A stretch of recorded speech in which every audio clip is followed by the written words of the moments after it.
Welcome to Films and Stuff with your hosts, Pete Mitchell and Ethan Hunt.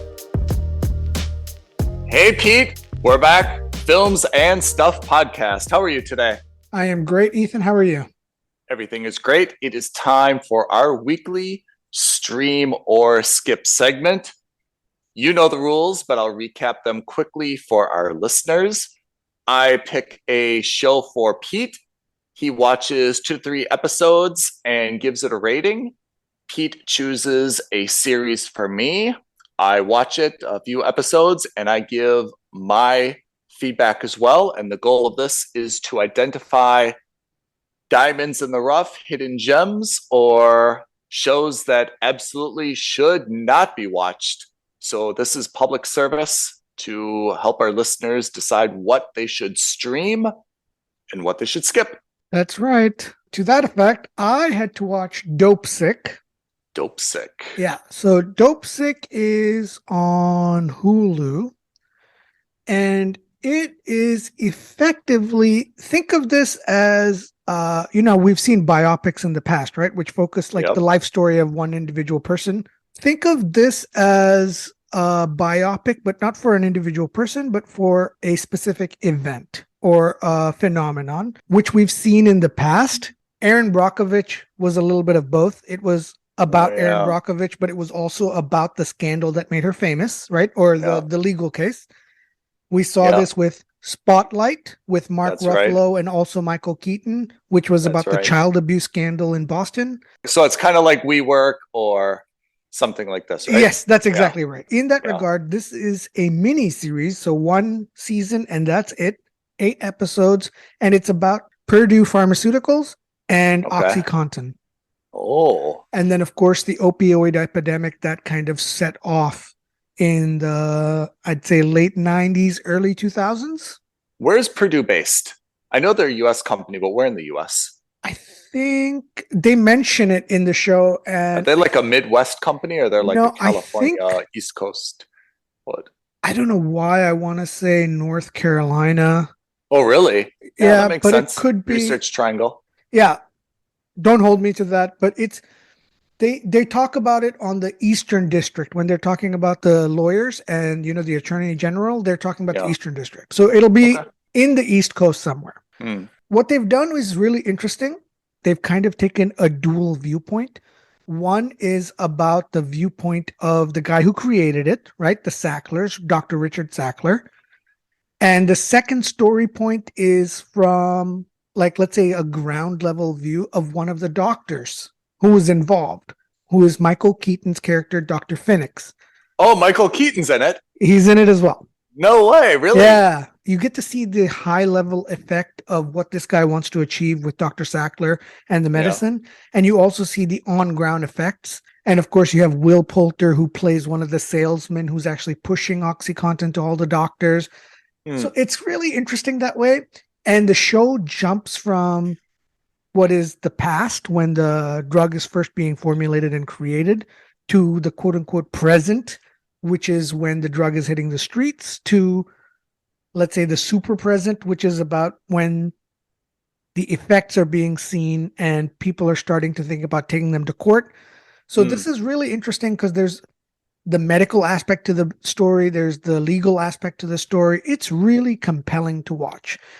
Especially if you don't know the story behind the opioid epidemic and the OxyContin crisis. If you like courtroom drama style shows that aren't necessarily in the courtroom, so you're not sitting there and watching a trial. Oh, yeah. I'm in. This is, the research elements. This is the lawyers actually digging in and trying to figure out who at the FDA was responsible for this and all of the investigative work that takes place before it hits the court. All of that kind of happens. It's awesome. It's really well done. I like that kind of story. I love that because it's a true story. It's obviously slightly dramatized. So I don't know how much of it is genuine or not genuine, but in the same sense, that the overall story is true. And then, of course, it does the classic awesome thing, which is at the end of the final episode, you get to see real news clips and real, the results of what's actually happened. Where are they now? Exactly. So it's really good. I highly recommend it if you like this. This is my first must subscribe for 2023. Of 2023. Yeah. Wow. Even though the show came out last year, this was really good, or maybe even 2021. I can't remember. Congratulations to Pete, the first must subscribe of 2023, Dopesick. That's great. Yeah. So it's good. It's good. So I hesitate to call this a medical or an investigative drama or genre. Think of this as a biopic. If you like biopics, this is the one for you. It's excellent. I liked it. I really enjoyed it.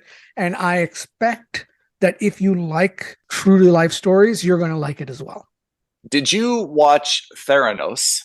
I don't think it was called Theranos. No, The Dropout. Yes. The Dropout. Yes, with Amanda Seyfried playing Elizabeth Holmes. Yeah. Did you watch that? We did. That was one of our streamer skip assignments last year. I love that. I can't remember. Were you on board with that as well? I was, very much so. Okay. So is this similar to that then in terms of the style? It kind of is. So the Theranos case was slightly different because, again, it was really only focused on Elizabeth Holmes. Yeah. Whereas this takes it up a notch because it focuses not just on Dr. Sackler, who created the medicine. Yeah. But also on Dr. Phoenix, who kind of was the poster child of what goes wrong with this medicine, because he was a doctor who was prescribing it, and then he himself gets hooked on it. Oh, really? Yeah. And I don't know if this is true to life or not, but he plays that superbly. It's one season, or how many seasons is it? It's just the one season, 8 episodes, one and done. It's a relatively easy / quick watch. You could probably binge it over 3 days, 2 days. I am in. Yeah, I am all the way in. I expect that this is, because I know you saw the, and I think you also saw the WeWork one, right? Yeah, We Crashed. And if Apple I remember TV+. correctly, you didn't mind that either. That was pretty decent as well. I love a good biopic as well. Yeah. You know, like even when you talk about something a little bit more dramatized, like The Big Short. Remember that with Steve Carell and all the folks. I love these true life stories. Yeah. And I like them to be as realistic and maintain the original storyline as much as possible. But I'm a sucker for these. I love them so much. I could almost watch any of them. You know, I don't know if I ever saw Enron, The Smartest Guys in the Room, but I remember I read the book and I was captivated by that. So I really love these types of things. For people who don't like documentaries, this is perfect because it's like a dramatic version of a documentary. It's great. It's really good because I like documentaries, but I do find that some of them can be very dry and some of them can also be like too much of an info dump and you're just sitting there getting lectured at. Whereas this is kind of, you get to go with the story in a much more natural movie-like experience.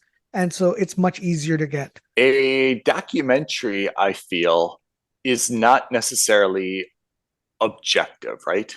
It seems that the documentarian, depending upon their position, may have a documentary and they may say, hey, let's take an objective look at this, both sides. Or they may say, let's talk about why this company or this event, you know, was totally unfair and so on and so forth, right? Michael Moore most famously, right? Yes. You're kind of at the whim of the documentarian. These biopics, I think, are intended to be a little bit more neutral, factually objective, but the way that the characters are played makes you either like them or not like them. Yeah. You know? Yeah. And I think the We Crashed one was exactly the perfect example of that, right?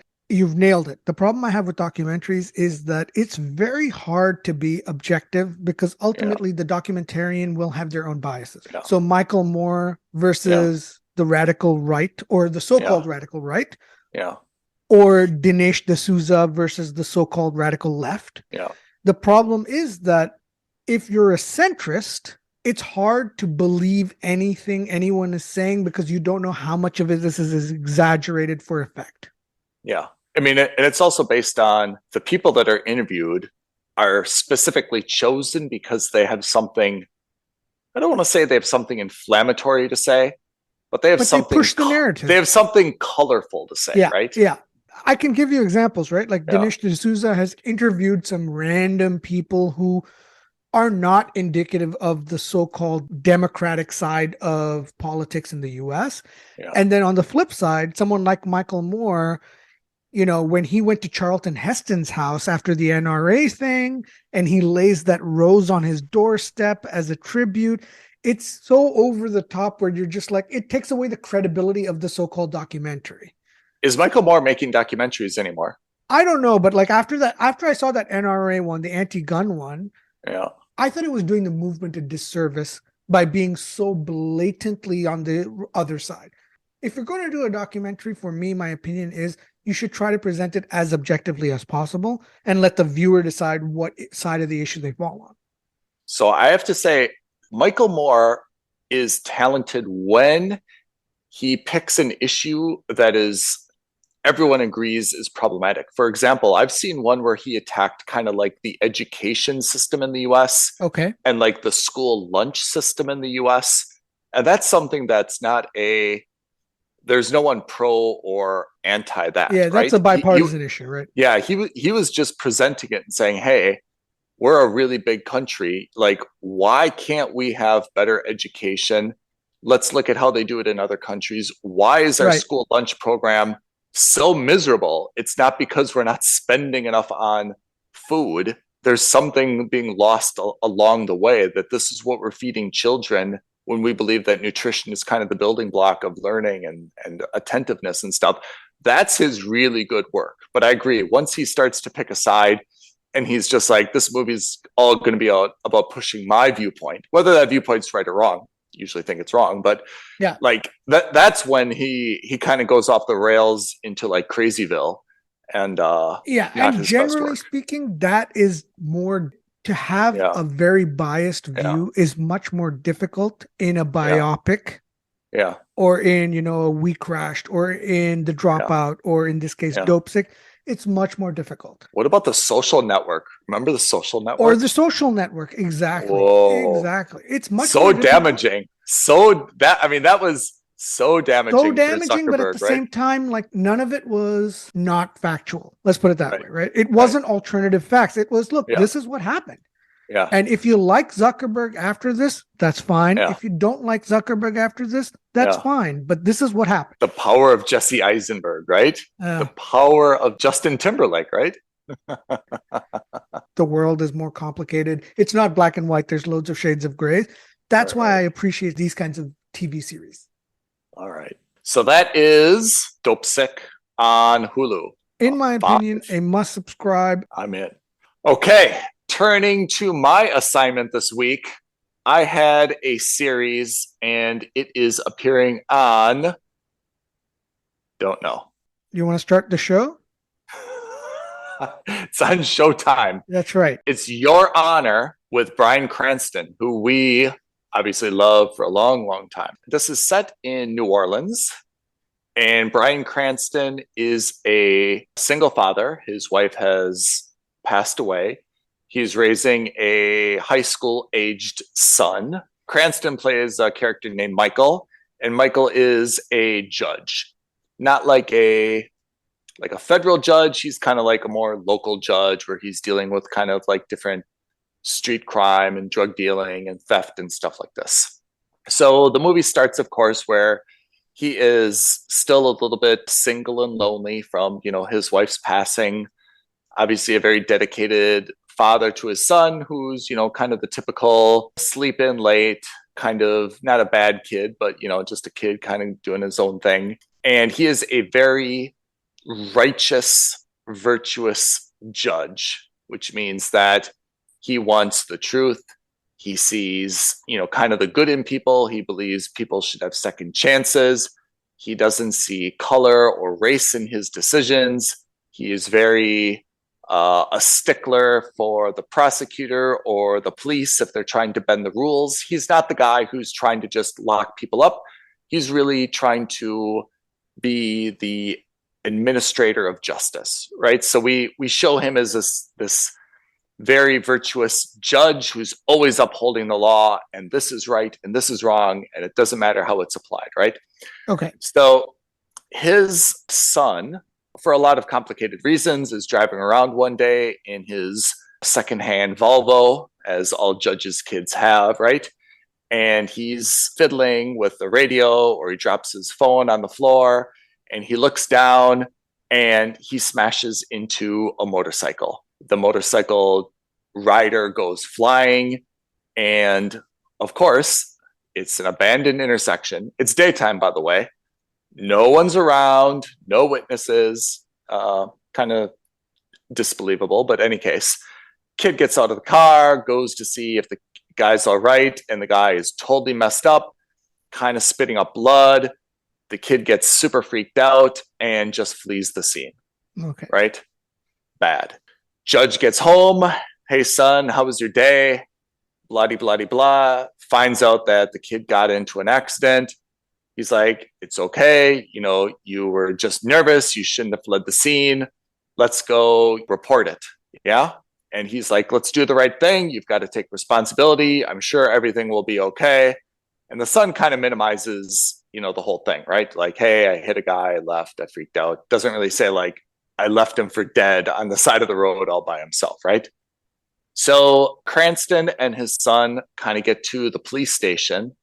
And as they are going in, as luck would have it, he sees kind of coming out a local, let's say, crime boss, and overhears or kind of deduces that the crime boss, his son, has died that day in a motorcycle accident, and the crime boss is out for street justice against whoever did this to his son, right?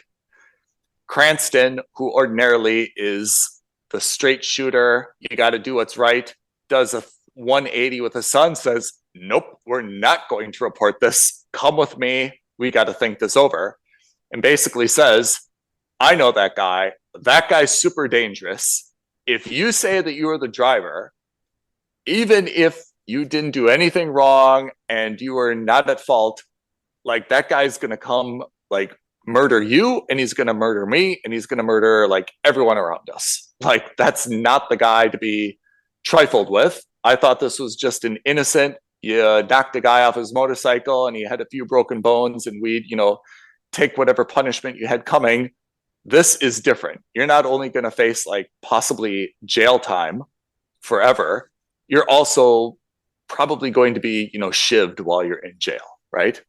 So Cranston, obviously, the whole show goes now is set where Cranston has to go against all his moral and ethical positions, right? I mean, he's going against everything that he holds close to him. And he's now kind of playing both sides to both, you know, work his connections with the police to kind of see if there's any leads. And at the same time, you know, protect his son. And of course, as all 16 or 18-year-olds do when they're at the crime scene, they make a lot of stupid mistakes, leaving some evidence behind. The car, of course, has physical evidence on it. And it just kind of shows very similar to what's happened in Breaking Bad, by the way, now that I think about it, right? Where Cranston spends episodes trying to destroy evidence or get out of, you know, like situations, right? So it can't be traced back to him. He's doing something very similar here. I watched 3 episodes. I kind of see where it's going. Apparently there's 2 seasons of this so far. So I imagine it takes a lot of different twists and turns that I don't even see coming. So my rating is it's a solid mooch. I'm tempted, a little bit tempted, to give it a must subscribe. And I think just in terms of the quality of the cast and the acting, it probably does reach that level. But to me, I have to say, even though I enjoyed watching Cranston, it's not really a mystery. You know, like I kind of know what happened. And now they're going to spend 1 or 2 seasons trying to get out of it. And I'm sure there's going to be like a lot of shenanigans and hijinks and twists and turns and how they try to destroy evidence or come up with a backstory or justify where they were or alibis and things like this. But I guess like after the first 2 episodes, I already know what happens, right? Or I know the event. It's not a mystery. There's no unraveling it or, you know, surprise in store. So I was able to kind of turn it off after 3 episodes. I enjoyed it. It definitely kept my attention. but I wasn't like dedicated to staying up all night and watching what happened next, because I'm assuming each episode is just going to be a new piece of kind of physical evidence has been found, or some new witness has emerged, and Cranston's going to use his kind of political capital to get rid of it, or he's going to come up with some elaborate kind of backstory for him and his son to explain it away. And I just thought, like, I've kind of better things to do, but that's not to take away from the show, or especially the cast. It's a very good drama, but it's also a very deep drama. There's no humor in this at all. It's entirely based on dialogue, a little bit of action, and the dramatic effect in terms of, are they going to uncover this? Or, oh no, there was this fingerprint, or oh no, he did leave this at the scene, or oh no, what about his phone? And on and on and on. Okay. So that is Your Honor on Showtime. So that's like a mooch. When I heard the premise, I immediately thought back to Breaking Bad, because it was about a good guy who has to do something bad because of the circumstances, not because he's inherently a bad guy. So the question is, and now that I've heard your review, I will watch it. The question for me will be, does he continue, quote unquote, Breaking Bad because now he's got a taste for it? That's a good question. I mean, since there's a second season, it makes sense. I mean, it's hard to do 2 seasons of just covering up cell phone calls, fingerprints, and broken headlight with blood on it, right? Yeah. It seems like that does not have 2 episodes into it.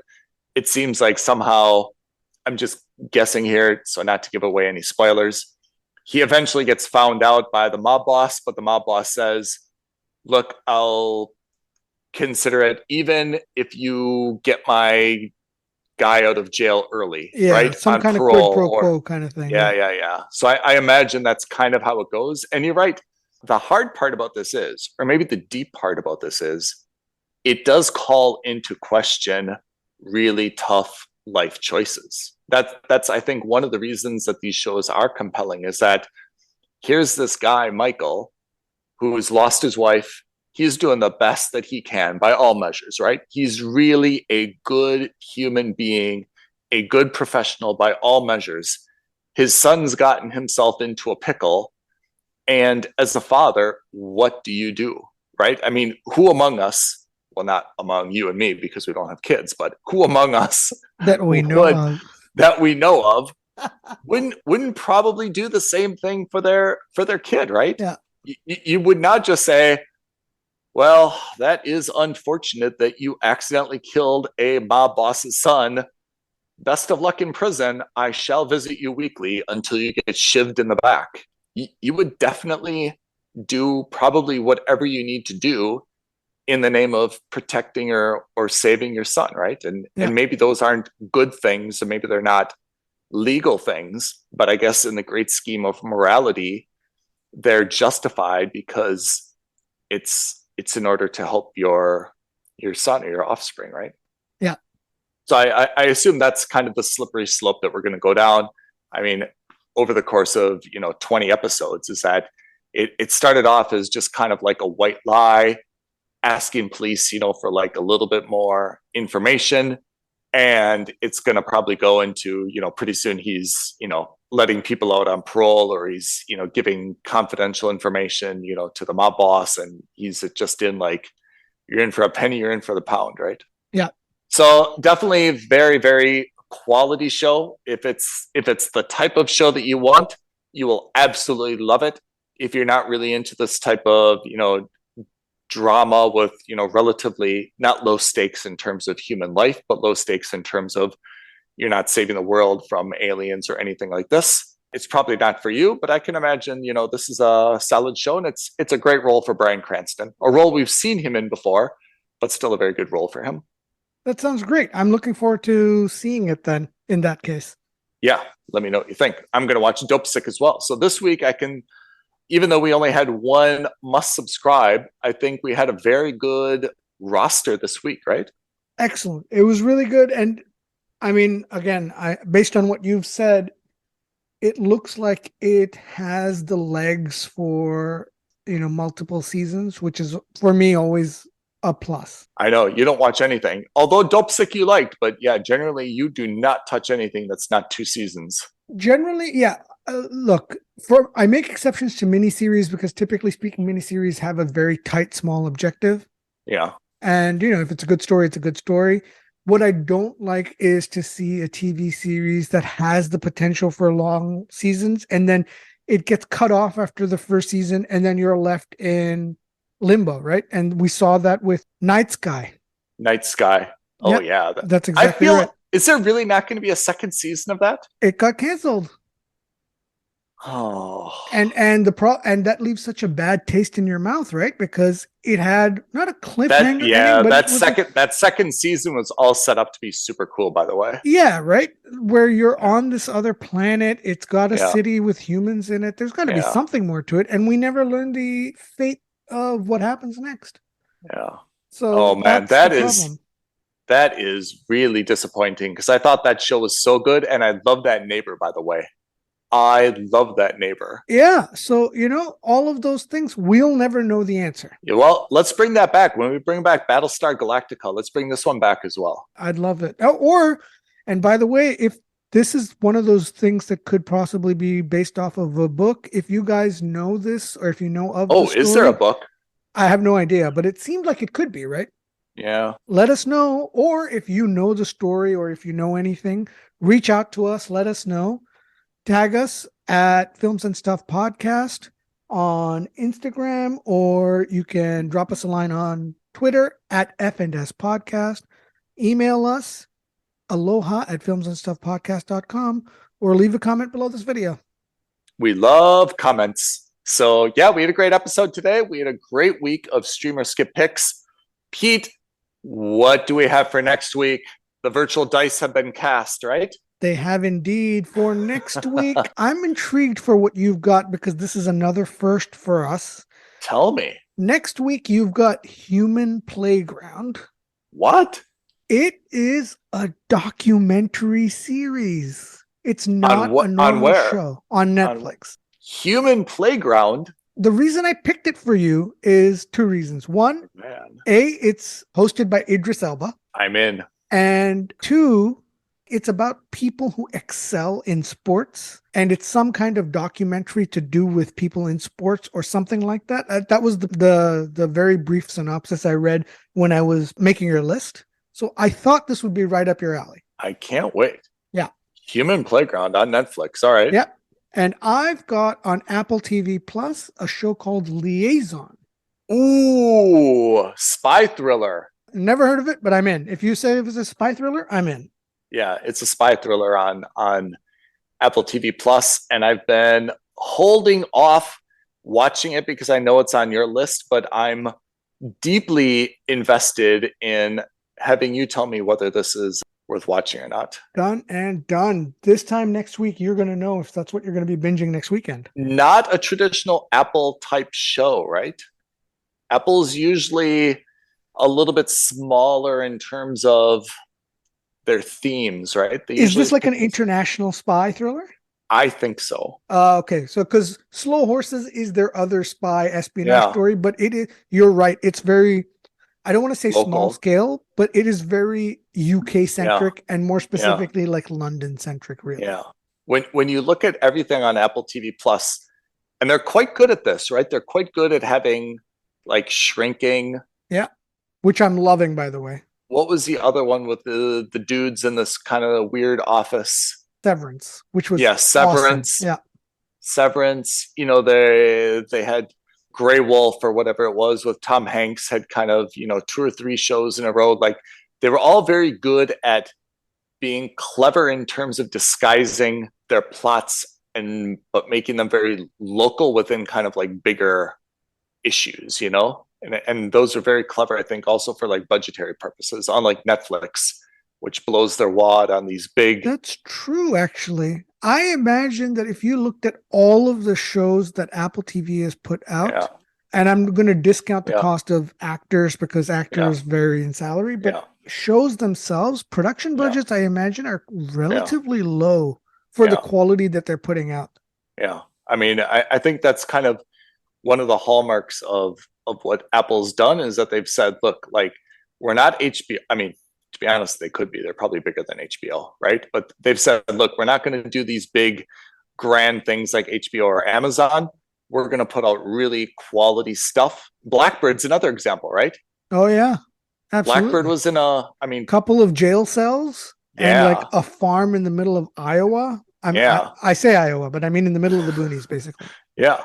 I mean, so I think Apple is very clever in terms of getting the most bang for their buck in terms of production value. Yeah. None of their shows have seemed small, but when you look at them kind of one by one, you see like they haven't really like blown an insane amount of money with, okay, now this is filmed in Istanbul. The scene is in Berlin. The scene is in here, right? Whereas Netflix is maybe not anymore, but I feel like for some big Netflix things, you know, they're all over the place. They went all over the place for Code Red, right? Yeah. Red Notice. All of these kinds of movies. Yeah.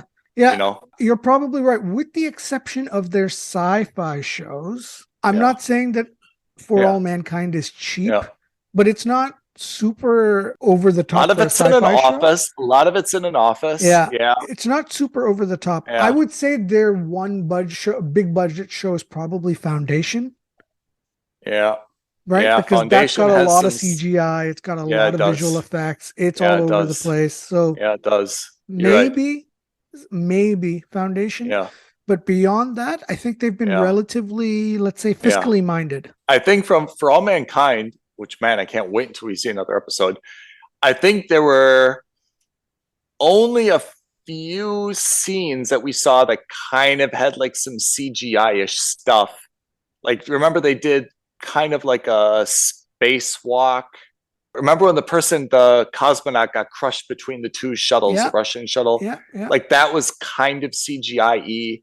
But they do most of their work inside the spacecraft with just kind of like some stars kind of outside the window, and they're pretty good, I think, at keeping those budgets in check. Which is I mean, unique for a company, for Apple, which has the resources. They've really exercised some discipline, but they haven't sacrificed quality. You can make good stuff without sacrificing the quality, you know? Blackbird's a great example. Yeah. This is, I think, also what Netflix did when it first started. And I think Netflix just kind of lost sight of that when everybody else got into the game. And then they started panicking and saying, all right, well, we've got this war chest. Let's just blow it out on all these big budget movies and titles. We want to win Oscars. We want to be the platform. Yeah. They don't have the viewership of Apple, and they don't have the catalog of Apple. When you go to Apple, you can easily be like, I've seen these 5 things, right? Yeah.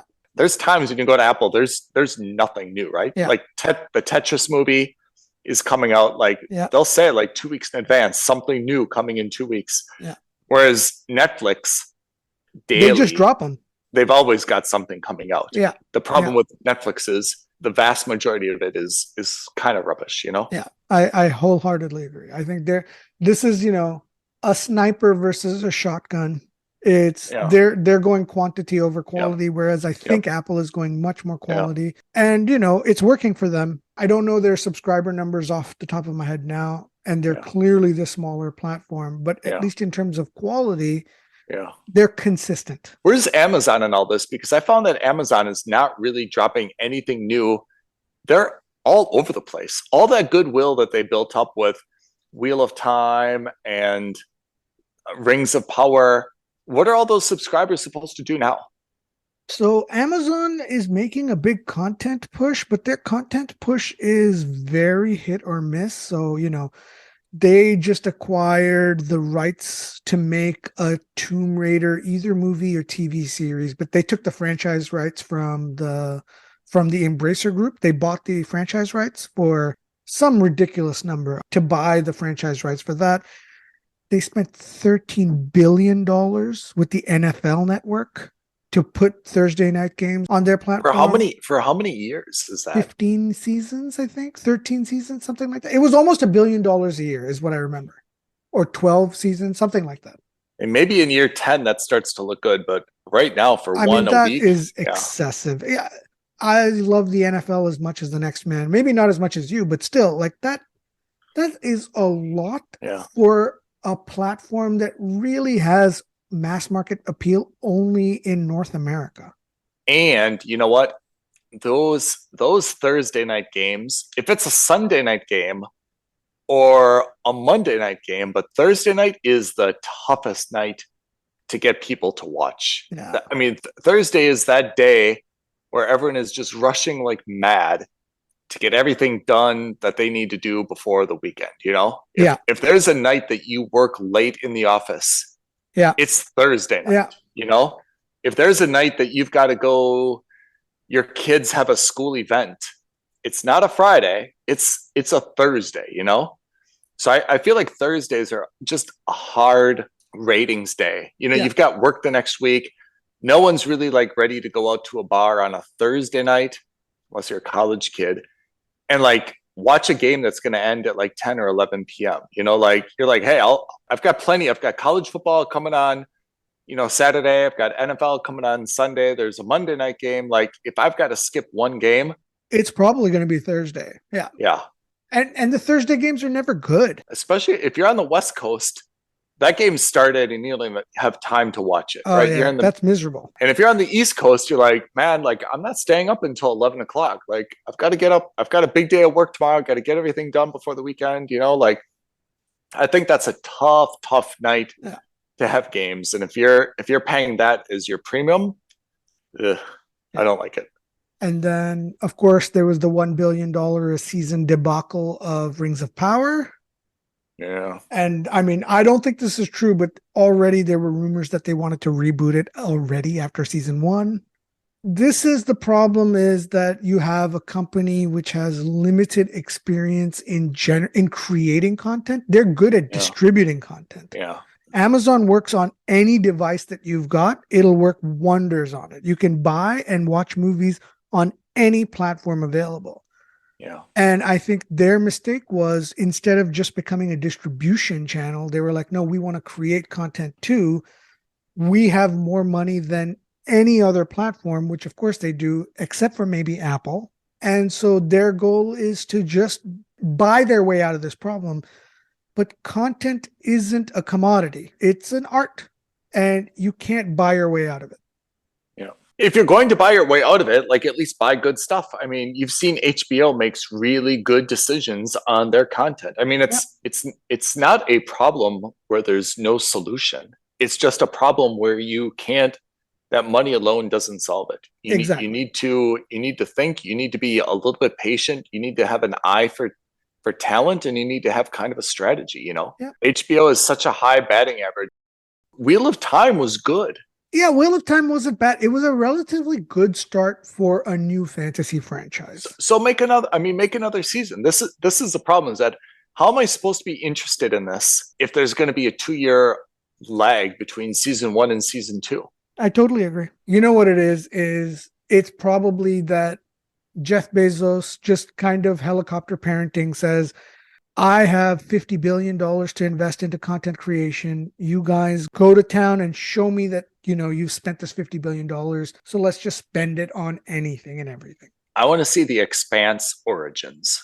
Or continue it, right? Because the Expanse finished, but they finished, there's more to the books, but they didn't want to do that. I would be down for Expanse, and please, Bezos, be listening, Battlestar Galactica or Buck Rogers, right? There's stuff out there that can be made or remade. How much is the Buck Rogers franchise? I'm making up this number. $25 million. Yeah, right? Exactly. I was thinking exactly the same. It's like, these are all franchises that you could get started for relatively cheap, right? Yeah. And if you want an example of that, look at what Netflix did with Lost in Space. That was exactly the right thing to do. They modernized it. They made it fun to watch. Yeah. I remember the original Lost in Space from TV from back in the whatever days it was. Yep. I remember that relatively mediocre to pretty bad movie they did with Matt LeBlanc and Heather Graham. Oh, yeah. Oh, man. Matt LeBlanc and Heather Graham. That's so funny. And I thought this TV series was excellent. And it is not $100 million show. but they made it look like it, and it was good.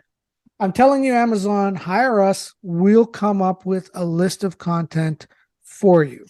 Can we do that? Let's have a I mean, we've done this before. We've talked about like what things we want to see rebooted, but I think I would like to see Buck Rogers, right? Milo, our guest from 2 weeks ago, suggested this, Milo Dennison. And really a good call, like a very good call. But well said. And, I mean, I thought that Battlestar Galactica, the reboot was really fracking miserable. Yeah. Okay. I would really like to see that remade, but remade better. Because the Battlestar Galactica I remember as a kid was quite good. The reboot was really kind of miserable. Yeah. So I think they should do that again. And there's some other things that I'd like to see. Like I said, I'd like to see more of The Expanse. Either continue the story or do an origins, and let's see how Mars got populated, how they got militarized and things like that. You know? Yeah. And it gives you an opportunity to go out of source material. So if you don't want to do that, you're buying the franchise rights for the universe, but you're not buying the franchise rights for specific characters. It becomes a much cheaper proposition. Yeah. The hard choices we have in this world, Pete. Okay. So that is Stream or Skip. Twitter us, DM us on Instagram, message us, or old-fashioned email. We'll look forward to your comments. Any ideas for what you would like us to review in the future? Let us know. We're always interested in adding more to our list. Indeed. All right, everyone. Thanks for joining Films and Stuff. This was Stream or Skip. We'll catch you next time. Thanks, Ethan. Thanks, everyone. Bye, everyone. Thank you for listening to another episode of Films and Stuff. If you haven't already, please subscribe and review on Apple Podcasts, Spotify, or wherever podcasts are downloaded. Films and Stuff. There is no substitute.